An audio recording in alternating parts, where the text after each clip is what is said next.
Doctor साहब, जो हमारे रीढ़ की हड्डी के जो मरीज़ हैं उनमें कब्ज़ की या कॉन्स्टिपेशन की जो समस्या होती है, तो ये कितना फैक्ट है या कितना मिथ है, आप इस पर हमें बताइए।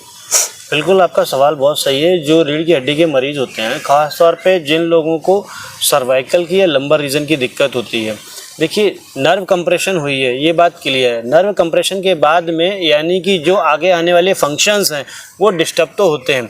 जैसे कि अगर सर्वाइकल के पास में नर्व कंप्रेशन हुआ है तो वहाँ से जो जो डर्माटोमस होते हैं वो इफ़ेक्ट होते हैं, यानी कि जैसे कि लंग्स है या हमारा पाचन क्षमता है वो वीक हो जाती है। वैसे ही जब हमारे पास रीढ़ की हड्डी में लंबर रीजन पे नर्व कंप्रेस होती है तो उसके कंप्रेस होने की वजह से हमारे लार्ज इंटेस्टाइन पे, एनस पे और यूट्रस पे, इन सब पे बहुत ज़्यादा फ़र्क पड़ता है, जिसकी वजह से हमारा जो है मोशंस का हार्ड होना नॉर्मल है, लंबे समय तक लैट्रिन साफ़ ना होना या दवाई लेने के बावजूद भी बहुत अच्छे से पेट का साफ़ ना होना, महिलाओं में माहवारी की शिकायत होना, पीरियड टाइम पे ना आना, पीरियड आ रहे हैं तो उसमें पेन आना, या जो है पीरियड्स की वजह से चीज़ें डिस्ट्रैक्ट हो जाना। अगर मान लीजिए यही बीमारी किसी कम उम्र की लड़की को है, 20 से 25 वर्ष की उम्र की लड़की को है, और अगर ये बीमारी बहुत ज़्यादा प्रबल स्थिति में है तो कई बार ये बीमारी जो है प्रेगनेंसी में भी दिक्कत दे देती है।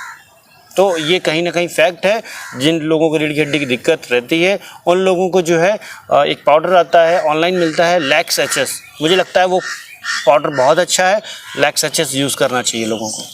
तो इसकी भी कोई फिक्स क्वांटिटी लेनी है? देखिए वैसे तो ये डॉक्टर पे डिपेंड करता है।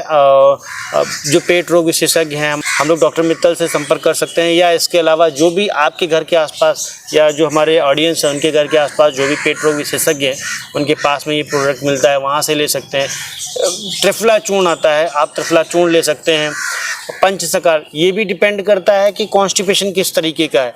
माइल्ड कॉन्स्टिपेशन में लैक्स एचएस काम कर जाएगा, बहुत ज़्यादा है तो फिर जो है हमको पंचसकार चूर्ण लगेगा। और ज़्यादा कठोर आ रहा है, मतलब थोड़ी बहुत दवाइयों से नहीं हो रहा है तो इच्छा भेदी रस आता है। तो ये अलग अलग पेशेंट पे डिपेंड करेगा। तो डॉक्टर की सलाह तो इसमें इंपॉर्टेंट हो जाती है कि कौन सा दवाई उस पर सूट करने वाली है। या मेरा वीडियो देख लिया और उन्होंने कहा कि सामने तो लैक्स एचएस ले लिया, आराम नहीं मिल रहा है, तो उसकी स्थिति भी देखनी पड़ेगी कि कॉन्स्टिपेशन है तो किस लेवल का कॉन्स्टिपेशन है। मतलब बीमारी की स्टेज के हिसाब से हमको ये चीज़ देखनी पड़ती है।